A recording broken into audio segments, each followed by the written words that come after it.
I'm Tori, 32 years old, and 2 weeks ago, my sister accidentally added me to a family group chat called Real Family Only. 847 messages, 7 years. They called me the charity case. They placed bets on when I'd fail. They celebrated when my marriage fell apart. My own mother wrote, and I'm quoting her exactly, "At least she doesn't have kids. One less grandchild to worry about." I screenshot everything, every single message, didn't miss a period. Then I sent just one text. "Thanks for the receipts." What happened next at my grandmother's 70th birthday party? I don't think anyone in my family will ever forget it. Before I continue, if you find this story worth hearing, take a second to like and subscribe, but only if you genuinely want to. Drop a comment telling me where you're watching from and what time it is there. Now let me take you back 6 weeks, to the day my grandmother called about her party. 6 weeks ago, my phone rang at 7 in the morning. Grandma Eleanor's name lit up the screen. "Tori, honey, I'm having a party for my 70th. I want you there."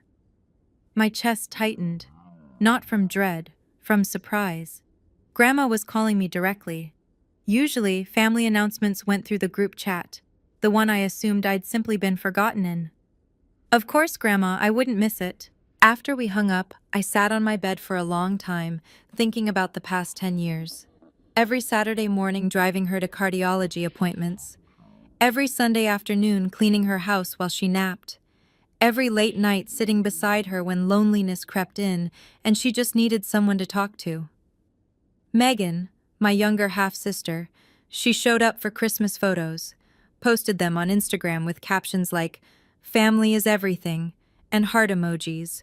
50,000 followers ate it up. I never said anything. What was there to say? 3 days before the party, I called my mother to ask about the dress code. "Oh, just casual, honey," she said. "Nothing fancy." I believed her. Then I stopped by her house to drop off Grandma's medication. I'd picked it up from the pharmacy on my way from work. Mom was in the kitchen, phone on the counter. A text notification popped up. From Megan. I didn't mean to look, but the preview was right there. "Remember cocktail dress. Photographers coming at 4. My stomach dropped. Casual. She'd told me casual. I set the medication on the counter and left without saying goodbye. Maybe she just forgot, I told myself. Maybe she got confused.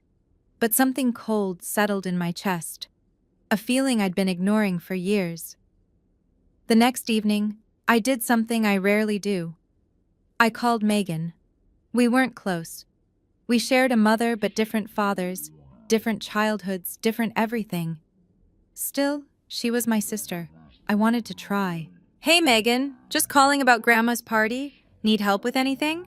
Silence, then, "Oh, Grandma invited you too?" Too. The word hung there like a slap. "She called me herself," I said carefully.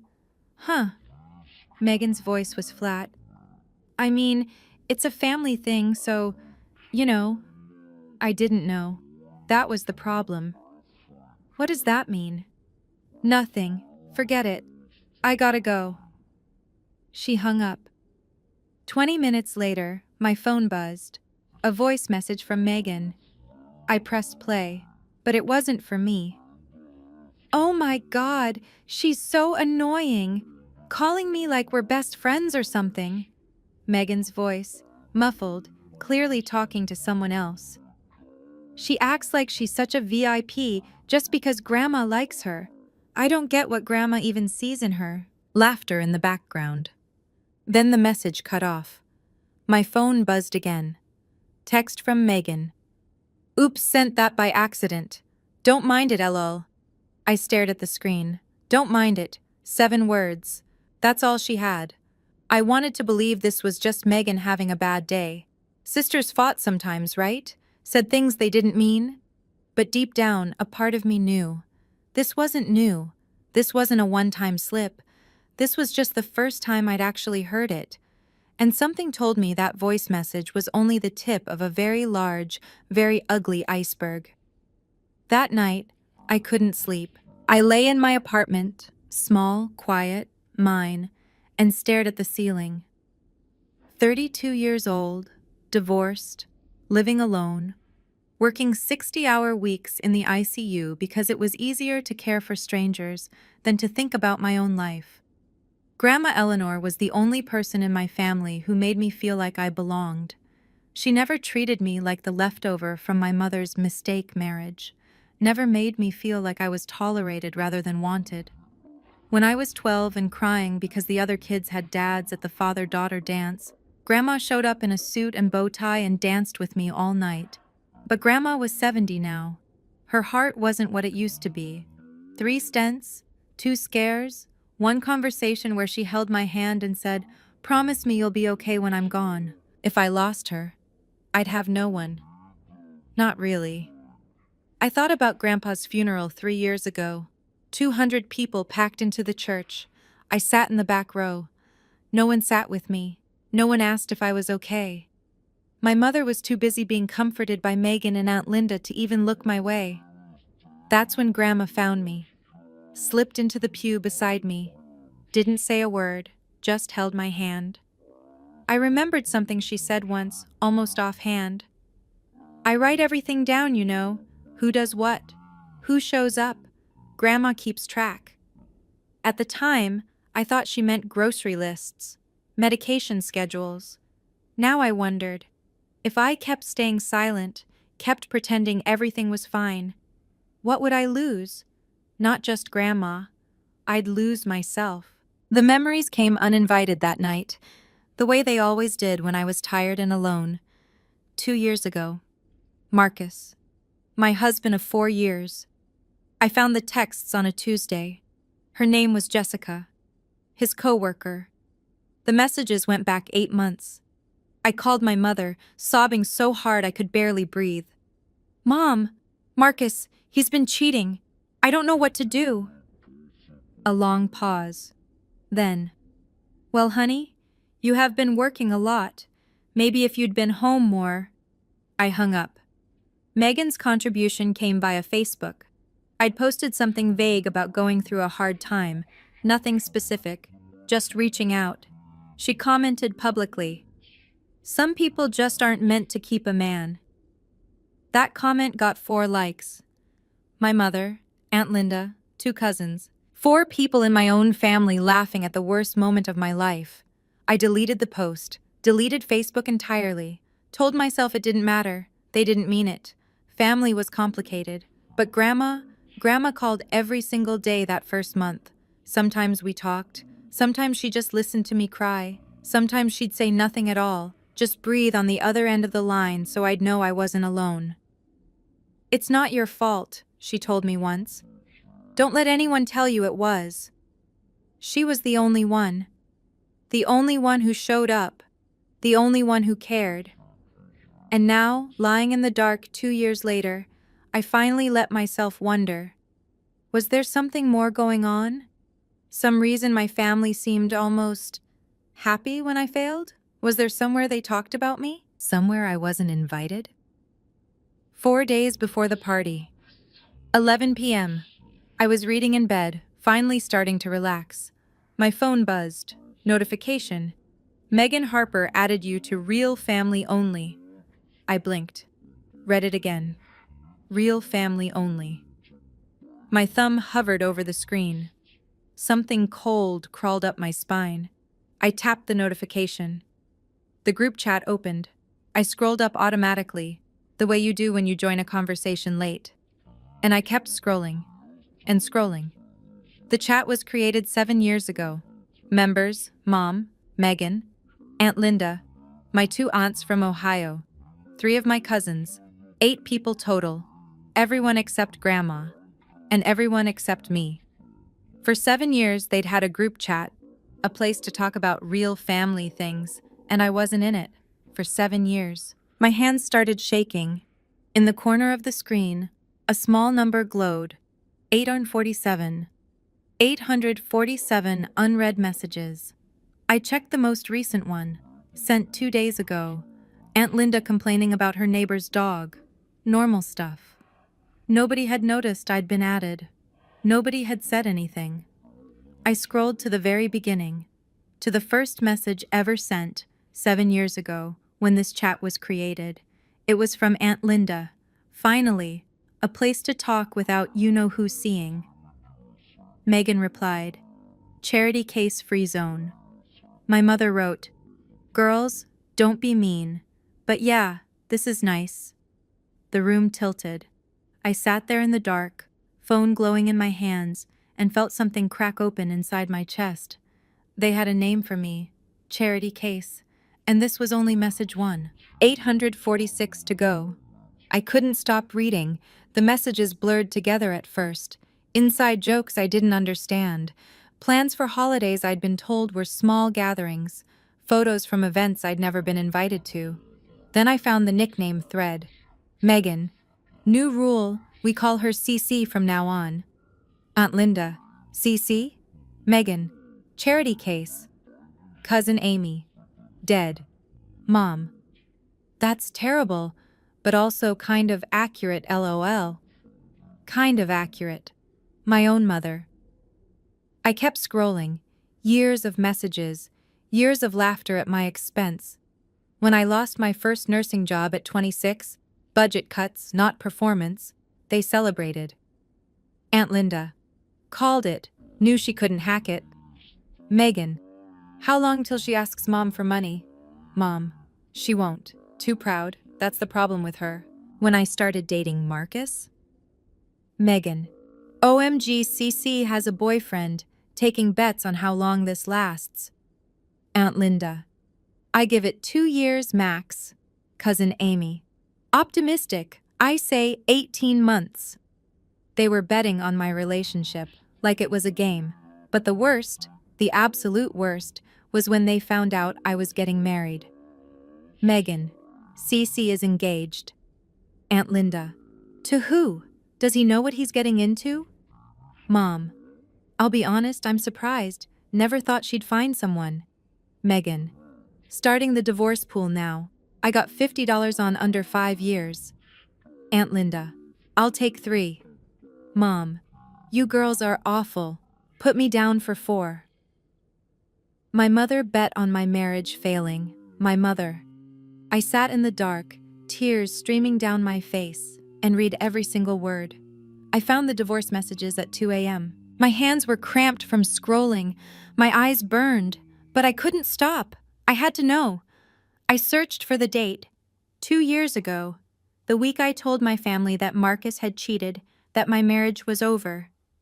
Megan. Guys, guess what? Aunt Linda. What? Megan. Cece's getting divorced. Aunt Linda. No way. Finally. I knew it. Cousin Amy. Who won the bet? Aunt Linda. Wait, let me check. 4 years and 3 months. That's closest to my 3-year guess. Megan. Ugh, fine. But I was close with 5. Aunt Linda. Pay up, ladies. $50 each. I stopped breathing. They'd actually collected money on my divorce. But it got worse. Mom. Just got off the phone with her. She was crying. Aunt Linda. And? Mom. And nothing. She'll get over it. At least she doesn't have kids. One less grandchild to worry about. Megan. Silver lining. Cousin Amy. Honestly, though, who would cheat on someone that boring? Megan. Right? Like, I'm surprised he waited this long. 47 messages followed. Analyzing my failed marriage, speculating about what I did wrong, celebrating that I was alone. Not one person, not one, asked if I was okay. Not one person suggested reaching out. They just laughed and bet and collected their winnings. My hands weren't shaking anymore. Something had shifted. The tears dried on my cheeks. The hurt was still there, but underneath it, something harder was forming, something cold and clear. They'd never seen me as family.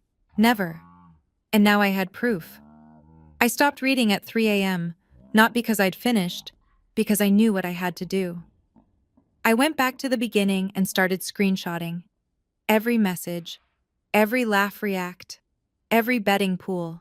Methodical, organized. The way I labeled patient charts at work. Folder. Real family only. Complete archive. While I worked, I noticed something from 6 months ago. A conversation that made me pause. Megan. Grandma's getting weird. She has this notebook she writes in constantly. Aunt Linda. What kind of notebook? Megan. IDK, some journal thing. I saw her writing names in it. Mom. She's 69. Probably just keeping track of meds or something. Megan. I saw Cece's name in there, like multiple times. Aunt Linda. Weird. Megan. Right? She's obsessed with her. It's gross. I read that exchange 3 times. Grandma had a notebook. She wrote down names. My name specifically. I remembered what she'd said at Grandpa's funeral, holding my hand in that back pew. I keep track, honey. I always keep track. At the time, I thought she meant emotionally, mentally. But what if she meant literally? What if Grandma knew more than anyone realized? I finished screenshotting at 4:17 a.m., 847 messages, 7 years of evidence, all saved. No one in the chat had noticed I was there. The last message was still from 2 days ago. Everyone was asleep, dreaming their innocent dreams. I opened a new text window. Typed slowly. Thanks for the receipts. Tori. My finger hovered over send. The party was in 4 days. Grandma's 70th birthday. Every single person in that chat would be there. I pressed send. Then I left the group. 4:19 a.m. My phone exploded. Megan calling. Declined. Megan calling again. Declined. Mom calling. Declined. Texts flooding in. Megan. Tori, please pick up. Megan. I was drunk when I added you. I swear it was an accident. Megan. Please, please, please, can we talk? Mom. Honey, whatever you read, it's not what it looks like. We were just venting. Every family does this. Aunt Linda. Tori, don't make this a bigger deal than it needs to be. This is private family stuff. Private family stuff. That's what they called 7 years of mockery. More calls, more texts. By 4:45, 67 messages had piled up. Megan. We love you. You know that, right? Sisters joke around. Mom. Please call me back. Let's talk like adults. Aunt Linda. This is why we didn't include you. You're too sensitive. Too sensitive. The woman who bet on my divorce was calling me too sensitive. I turned off my phone. For the first time in hours, silence. Real silence. I walked to my window. The sky was turning gray, dawn coming. I thought about what I could do. Expose them on social media. Forward the screenshots to every relative not in that chat. Burn it all down. But that wasn't me. That wasn't who I wanted to be. Grandma's party was in 4 days. 70 years old. Her whole family would be there. Friends, neighbors, everyone who mattered to her. I wasn't going to ruin her birthday, but I wasn't going to stay silent either. I had a plan, not revenge, something better, truth, and the right moment to tell it. I set my alarm for 7, lay down, and slept better than I had in years. 3 days before the party, Megan showed up at my apartment. I opened the door to find her in full makeup, designer bag clutched to her chest, eyes wet with tears that looked almost real. Tori, please, can we talk? I stepped aside, let her in, said nothing. She perched on the edge of my couch like she was afraid to touch anything. I'm so sorry. You have to believe me. That chat? It got out of hand. We never meant... You bet on my divorce. She flinched. That was Aunt Linda's idea. I went along with it. I was young. You were 22. And you did it again last year when you bet on whether I'd get promoted. You saw that? I saw everything, Megan. The tears stopped. Something harder flickered in her eyes. Calculation. Okay, fine. But you can't tell Grandma. She's fragile. This could literally kill her. I almost laughed. Now you care about Grandma's health? I've always cared. You visited her twice last year. I visited every week. I have a business to run. You have an Instagram account. We stared at each other. Sisters by blood, strangers by choice. I'm going to the party, I said quietly. Because Grandma invited me. What happens there? We'll see. You can't do this to the family. I'm not doing anything. I walked to the door, opened it. I'm just done pretending. Megan stood slowly. At the threshold, she turned. You know, this is why no one likes you. You always have to be the victim. And you always have to be the villain. Guess that makes us even.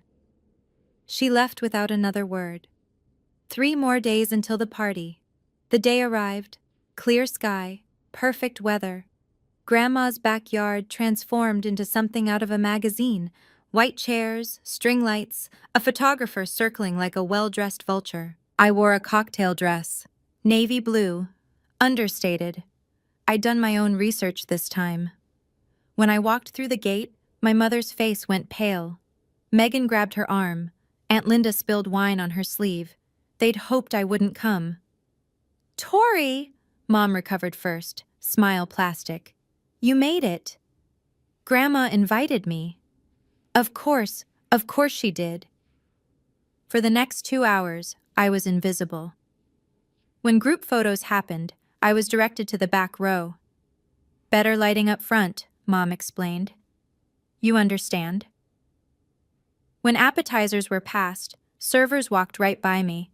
When guests asked who I was, Megan answered before I could. Just a cousin. Just a cousin.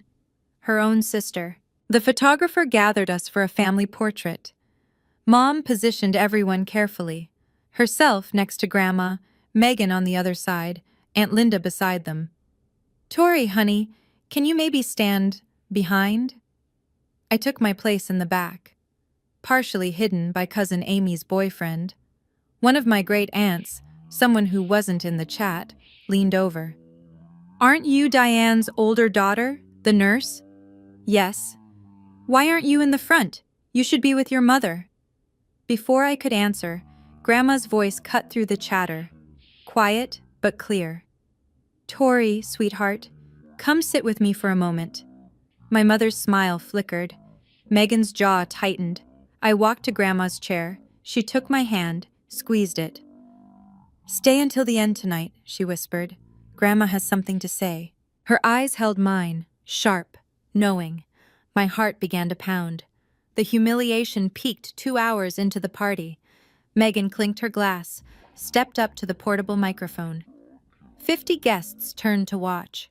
The photographer positioned himself for the perfect shot. Hi, everyone. I just want to say a few words about my amazing grandmother. What followed was a 5-minute performance. Megan dabbed her eyes with a monogrammed handkerchief, talked about childhood memories, about how Grandma taught her to bake, about being there through everything. I'm so grateful, Megan concluded, voice trembling beautifully, to be the granddaughter who's been by your side all these years. I love you, Grandma. Applause. Aunt Linda wiped actual tears. My mother beamed. I stood in the back, invisible, and did the math. Megan had visited Grandma maybe 15 times in the past 5 years. I'd been there every single week. Every doctor's appointment, every lonely evening, every 3 a.m. phone call when Grandma couldn't sleep. But Megan had 50,000 Instagram followers. She knew how to perform. A distant cousin, one I barely knew, turned to me. Aren't you going to say something? Before I could respond, Megan appeared at my elbow.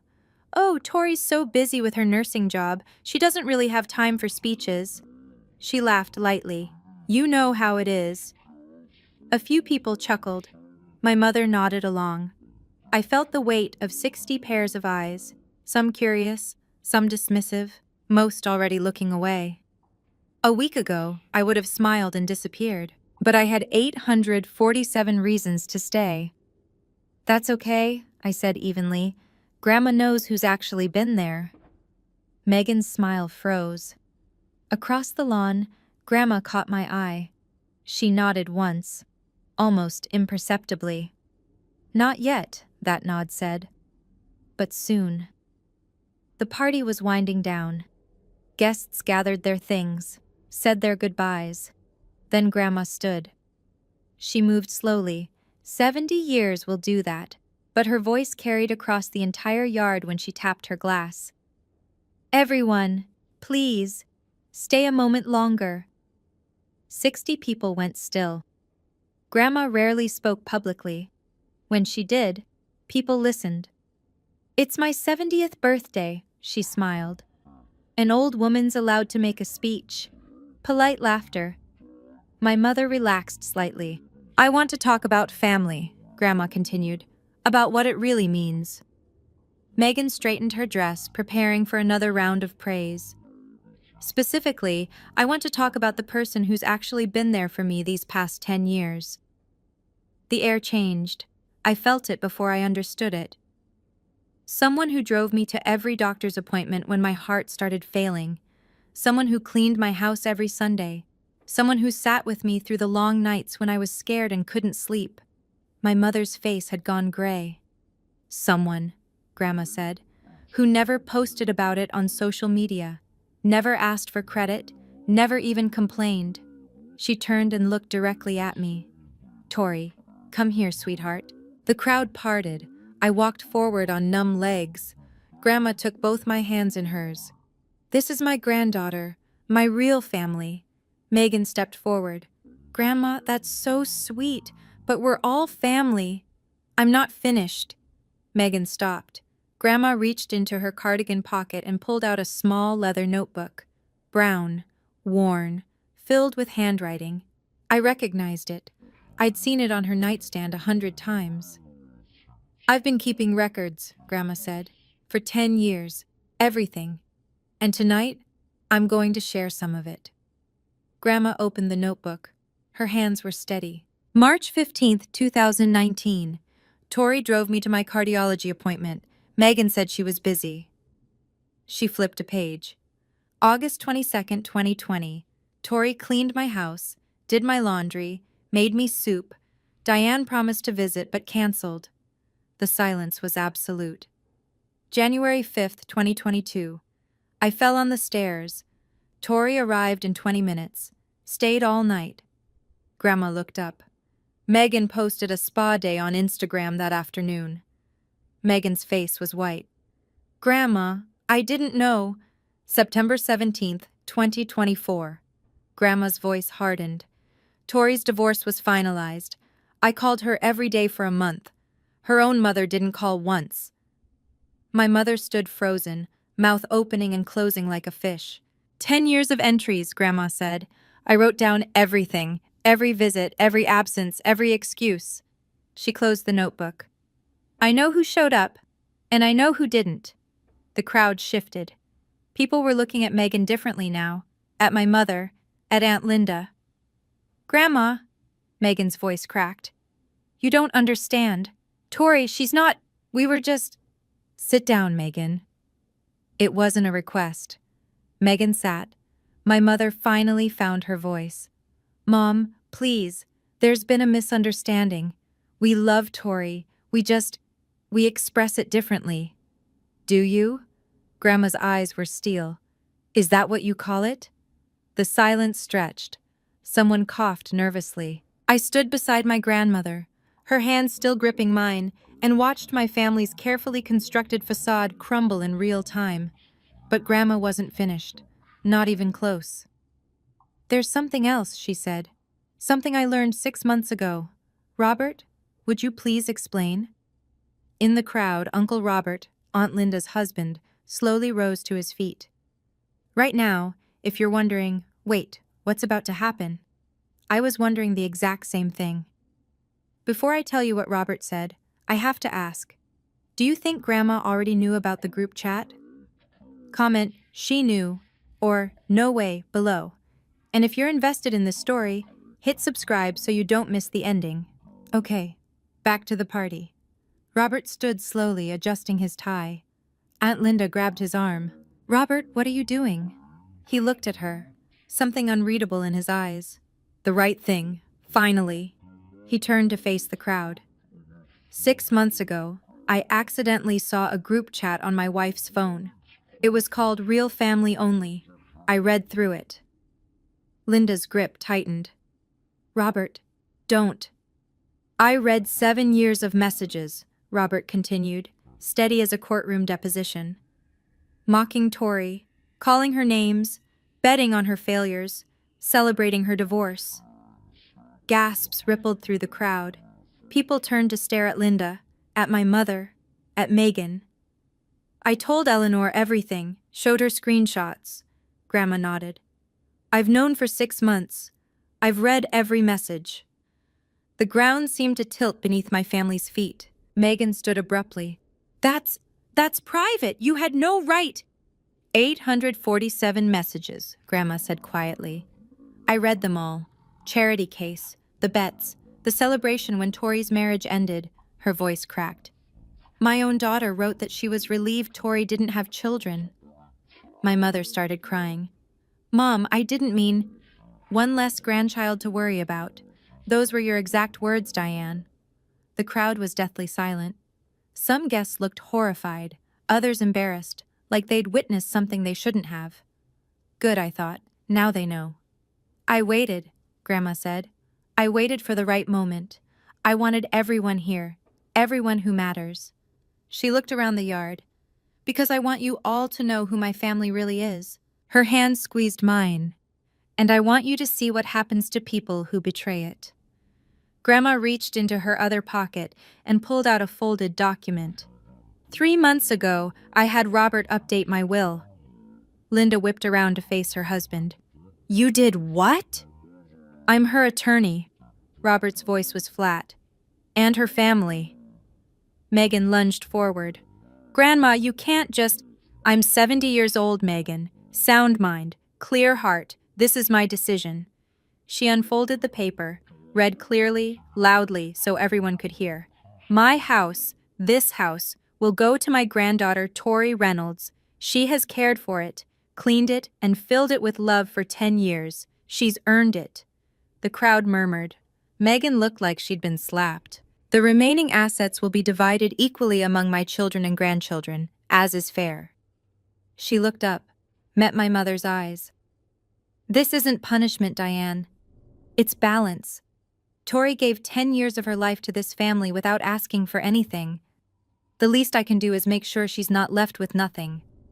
This is insane, Linda hissed. Tori isn't even... She's not really what? Grandma's voice went cold. Not really family? Is that what you were going to say? In front of everyone? Linda's mouth snapped shut. Tori is my granddaughter, my blood. And more importantly, she showed up, every single time. Grandma turned to the crowd. That's what family means. Not group chats, not Instagram posts, not betting pools on someone's failures. She carefully refolded the document. I've made my decision. It's legal. It's done. Megan started crying. Real tears this time, I think.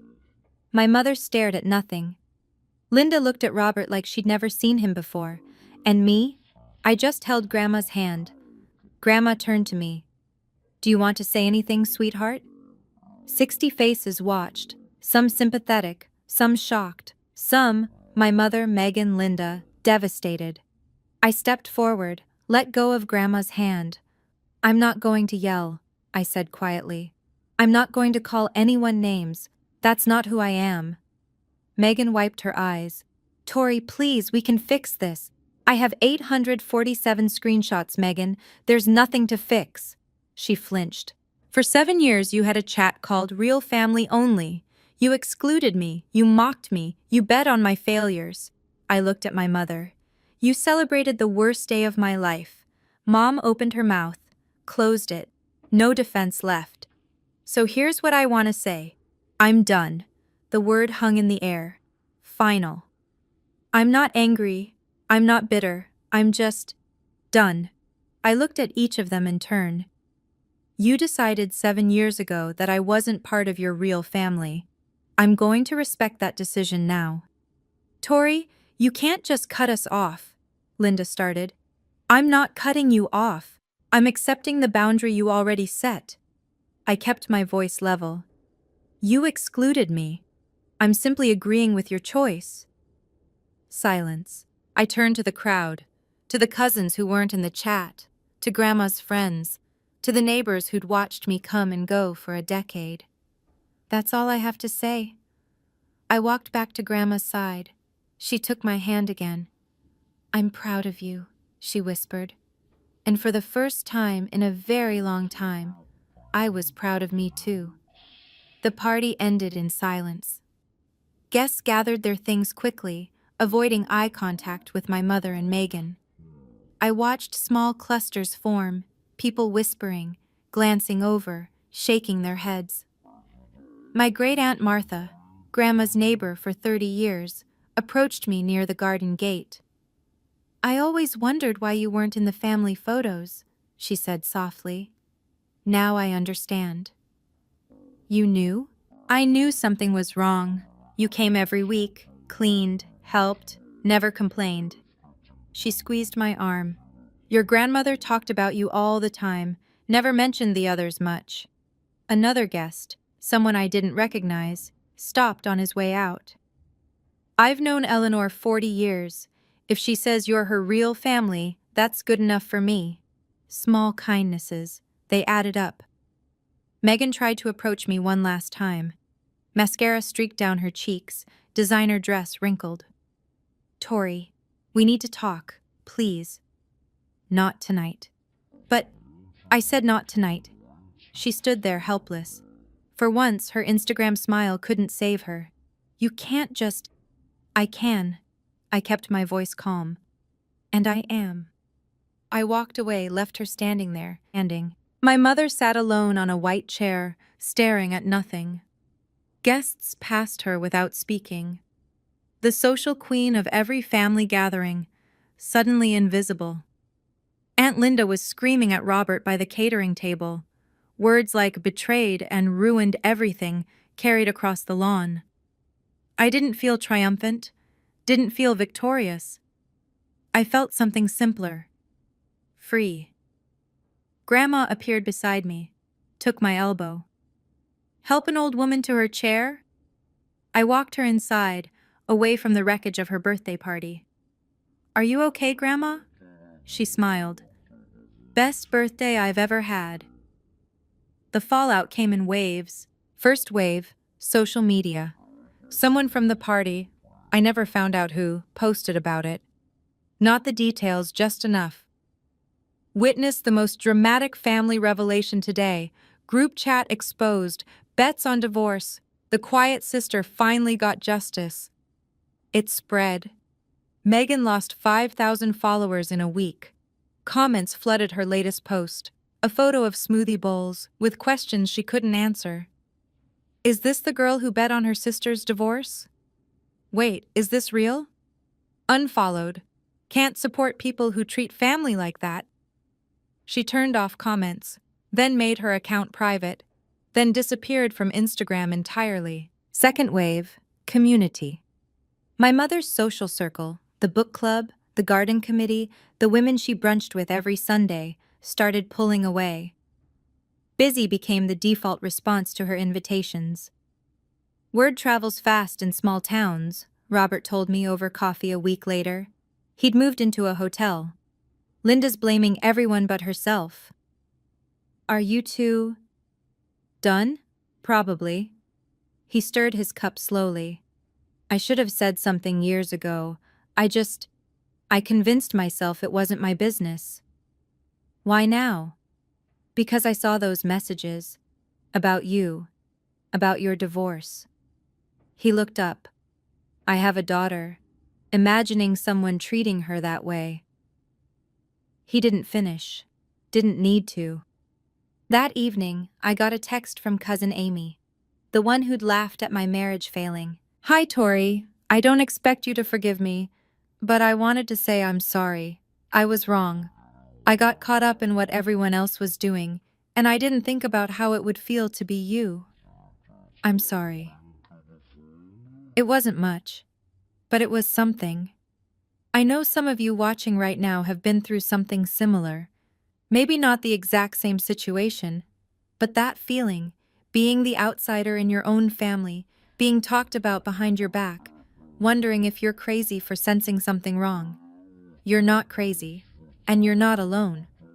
If this story resonated with you, drop a comment. Share your story if you feel comfortable. Now, let me finish telling you mine. 3 days after the party, I drove to Grandma's house. She was sitting in her garden, notebook open on her lap, pen in hand. Still writing, still keeping track. "Grandma?" She looked up and smiled. "There's my girl." I sat beside her on the weathered bench, the same bench where we'd sat 100 times before, watching the birds, talking about nothing and everything. "Are you upset with me?" she asked. "Upset? Why would I be upset?" "Because I knew for 6 months. I could have told you sooner, saved you from going through that chat alone at 3 in the morning. I thought about it, really thought."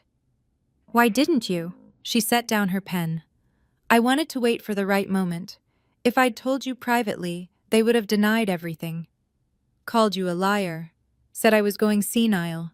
She shook her head. "But in front of 60 people? With Robert to back it up? There was nowhere to hide. You planned this." "I'm 70, sweetheart. I've learned a few things." She took my hand. "Never act when you're angry. Wait until you're calm, then you'll know what you really want." What did you really want? Justice for my granddaughter, and the truth in the light where everyone could see it. She squeezed my fingers. They'd been hiding in the shadows for 7 years. Time to turn on the lights. We sat in comfortable silence. Birds sang. The afternoon sun warmed our faces. "I love you, Grandma. I love you too, Tori. More than you know." She picked up her pen again, opened her notebook. "Now, let me write today down. Tori visited, good conversation. She's going to be okay." She was right. I was.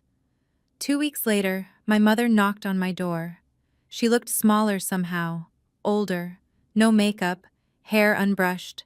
She clutched a photo album to her chest like a shield. "Can I come in?" I stepped aside. Didn't say yes. Didn't say no.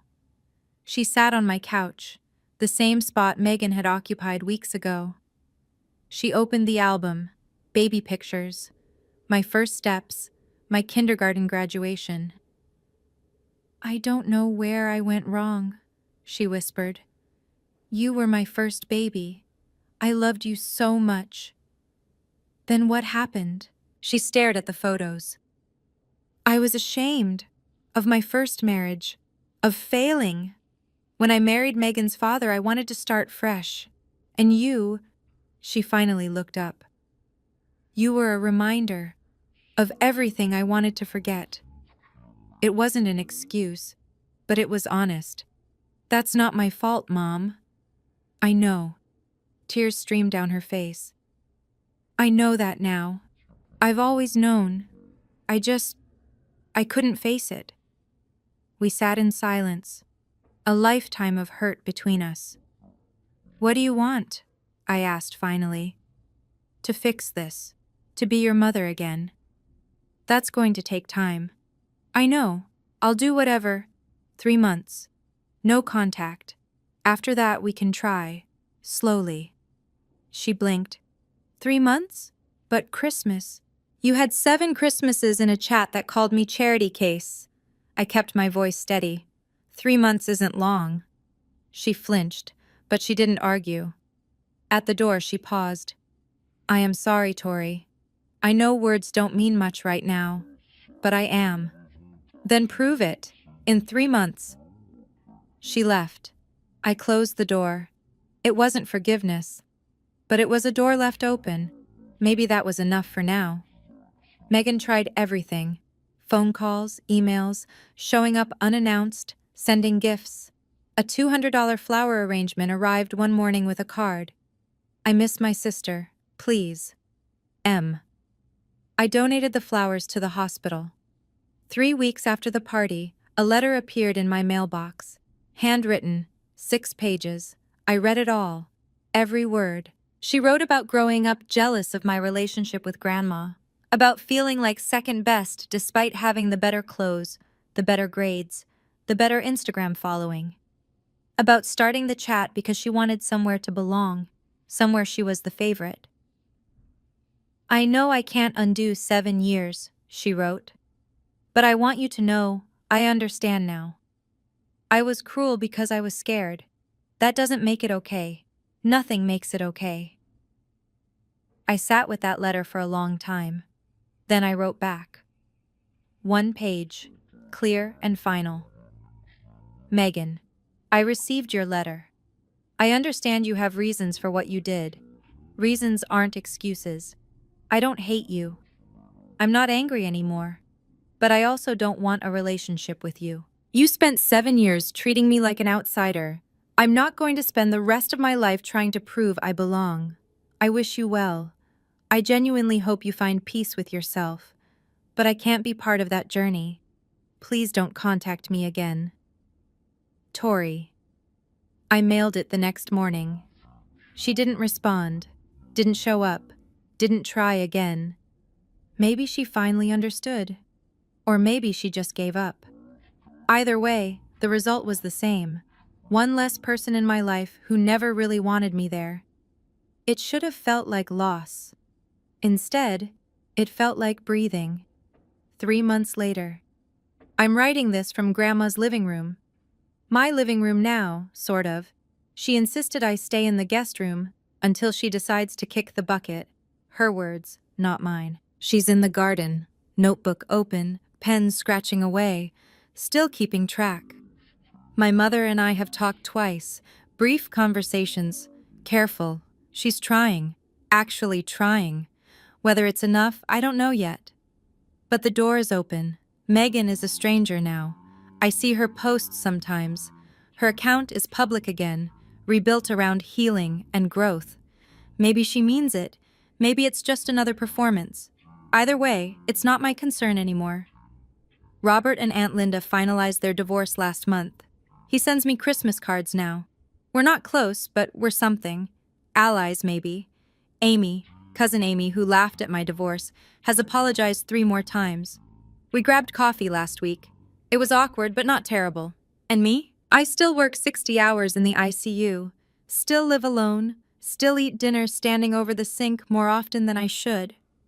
But something's different. I don't feel like I'm waiting for permission anymore. Permission to belong, to be seen, to matter. Grandma said something to me yesterday while we watched the sunset from her porch. You know what the best part of getting old is? What? You stop caring what people think. You just live. I'm trying to do that now. Live. Not perform, not prove. Just exist, exactly as I am. I didn't lose my family. I lost the illusion of one.